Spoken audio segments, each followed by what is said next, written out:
Olá, meus irmãos, Deus os abençoe, no poderoso nome de nosso Senhor Jesus Cristo. Com muita alegria, estamos aqui mais uma vez para compartilhar convosco a verdadeira palavra de Deus pregada pelo anjo de Malaquias, capítulo 4. Temos duas grandes promessas que nos interessam nesta hora. Primeiro é Malaquias, capítulo 4, que Deus enviaria o profeta Elias antes que venha o grande e terrível dia do Senhor. Todos nós sabemos que os juízos, os julgamentos de Deus já estão assolando a terra. É claro que não é a grande tribulação, mas é a pré-tribulação apontada em Mateus 24, Lucas capítulo 17. Esse é o dia mau do qual tratou o apóstolo São Paulo em 2 Timóteo capítulo 3, capítulo 6.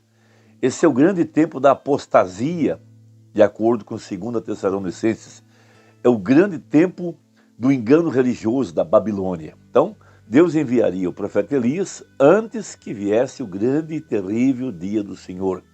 Porque assim como foi nos dias de Noé, assim seria nos dias da vinda do Filho do Homem, de acordo com a profecia.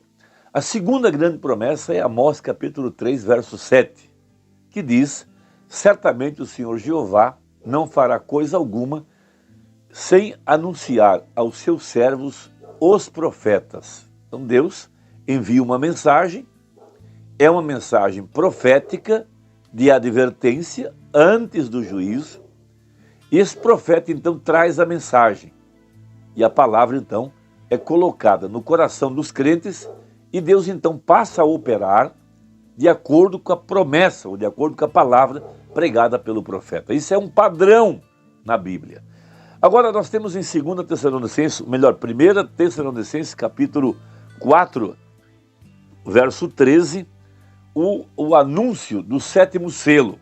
Grande mistério da vinda de nosso Senhor Jesus Cristo. Isso é algo extraordinário aqui na Bíblia. Veja o que diz a Bíblia. Não quero, porém, irmãos, que sejais ignorantes acerca dos que já dormem, para que não vos entristeçais como os demais, que não têm esperança. Porque se cremos que Jesus morreu e ressuscitou, assim também aos que em Jesus dormem, Deus os tornará a trazer com ele. Dizemos, pois, isso pela palavra do Senhor. Então, isso não é a opinião de Paulo. Veja, isso era uma revelação que veio da parte de Deus. Que nós, os que ficarmos vivos para a vinda do Senhor, não precederemos os que dormem.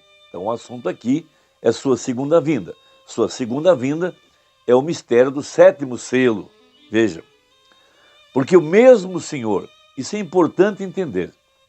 Veja, no princípio era o verbo estava com Deus e o verbo era Deus, e o verbo se fez carne. Então nós temos o seguinte, porque o mesmo Senhor descerá do céu, a sua descida. Veja, descerá do céu com alarido.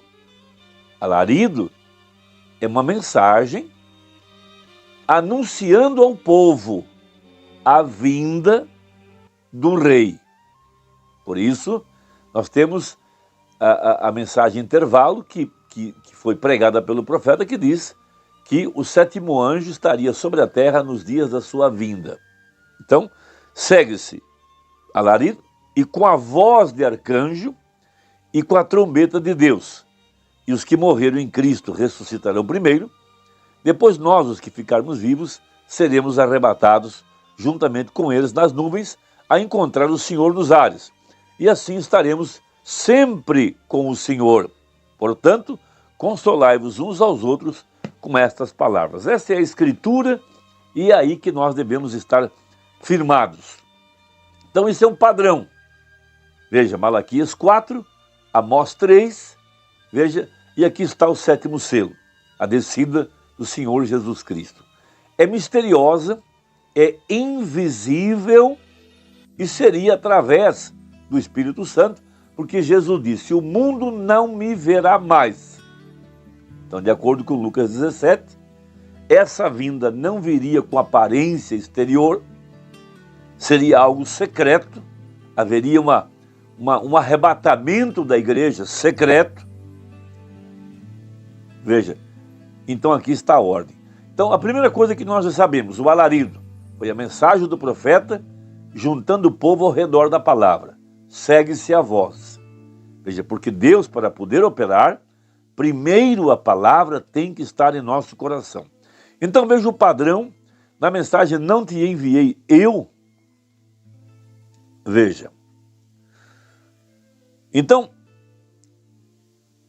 lembre-se sempre, parágrafo 46, lembre-se sempre ou imediatamente depois da mensagem do profeta, Deus vai trabalhar. Então veja, primeiro temos o alarido. O alarido foi a mensagem, foi a palavra, foi a pregação do profeta. Ele não está mais aqui, mas o que está? A voz. E essa voz não é qualquer voz, é a voz de arcanjo. É aquela poderosa voz da ressurreição para dar fim ao poder da morte. Primeiramente, a morte espiritual de Efésios capítulo 2. Então segue. Depois que o profeta fala a palavra, então Deus vai trabalhar sobre a palavra. Veja, a palavra tem que vir em primeiro lugar. A palavra deve ser pregada primeiro, porque o padrão é: a fé vem pelo ouvir e ouvir a palavra de Deus. Então nós estamos trabalhando pela fé de arrebatamento. Esta fé não vem sem a pregação. Veja, o verdadeiro profeta fica com a verdadeira palavra de Deus e não a compromete de nenhuma forma, mas diz ao povo que necessário vos é nascer de novo. A promessa vos diz respeito a vós, a vossos filhos e a todos que estão longe, a tantos quantos Deus nosso Senhor chamar. Então, se ele é um profeta verdadeiro, então ele tem que pregar a palavra, e aquela palavra servirá para a primeira geração, para a segunda e assim por diante. Então veja, e se ele não for, ele dirá: bem, agora nós acreditamos que, ou seja, ele vai dizer ao povo da verdade. Então, quem somos nós? Mas Deus e seus profetas, e Deus e seus anjos, e Deus e sua palavra, eles dizem que céus e terra passarão. Jesus disse: mas minha palavra nunca falhará. Isto é certo. Então, se é um profeta de Deus, verdadeiro, ele não vai se comprometer. Ele ficará com a palavra. E aquela palavra terá que se cumprir da forma que foi pregada. Veja, é aqui que devemos colocar atenção. Agora, se alguém adiciona ou retira qualquer uma das palavras da profecia deste livro, o mesmo será tirado do livro da vida para ele. Então veja, então você vê, um verdadeiro profeta permanece com a palavra. E ele começou a lhes mostrar o que estava acontecendo e imediatamente Deus veio em cena. Imediatamente depois da mensagem do profeta, tem sido sempre assim. Agora lembre-se, Deus se move por trás do profeta se o profeta tem a palavra de Deus. Porque diz a Bíblia: porque a minha palavra não retornará para mim vazia, antes cumprirá aquilo para o que foi enviada e o propósito para o qual foi enviada. Então, Deus manda o seu profeta. Ele tem um assim diz o Senhor, e aquela palavra não voltará sem cumprir exatamente o que disse Deus. Então veja, então haverá um grupo que será apenas como jogar água nas costas de um pato, mas haverá alguém ali para captá-la, porque Deus a está enviando. Veja, muitos não darão crédito, muitos negarão o poder da palavra. Veja, agora, a palavra não retornará vazia, ela cumprirá o propósito para o qual ela foi enviada. E agora esse profeta se levantou e profetizou. E a razão pela qual Deus envia um profeta é porque o povo fica tão longe de Deus por causa das tradições, dos anciãos e assim por diante, e eles trazem tudo que é mundano para dentro da igreja. E a primeira coisa que você sabe, eles se comprometem um pouco aqui, um pouco ali, e um pouco aqui e o outro ali.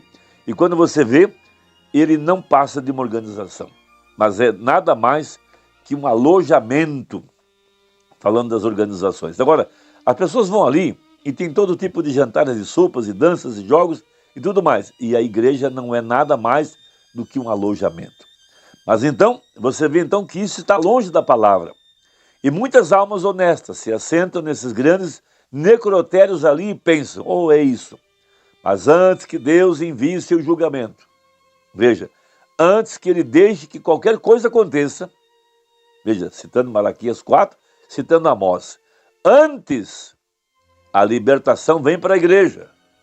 E Deus é justo e ele envia uma voz pelo país, falando a palavra do Senhor Deus.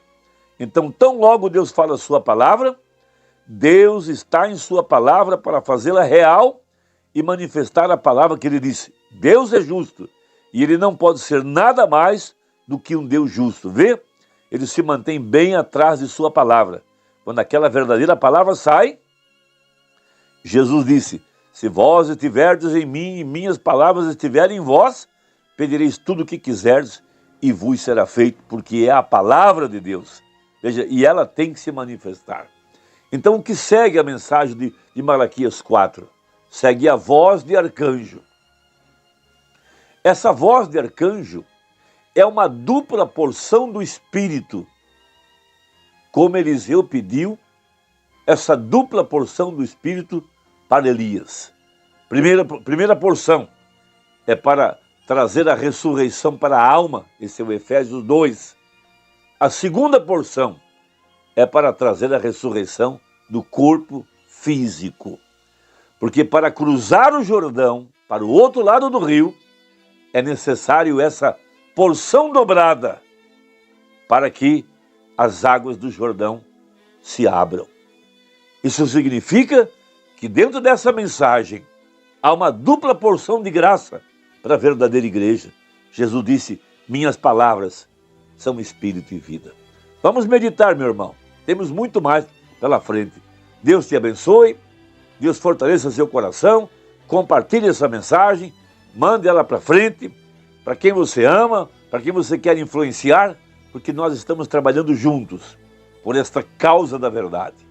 Deus te abençoe, Deus te guarde, em nome de Jesus. Amém.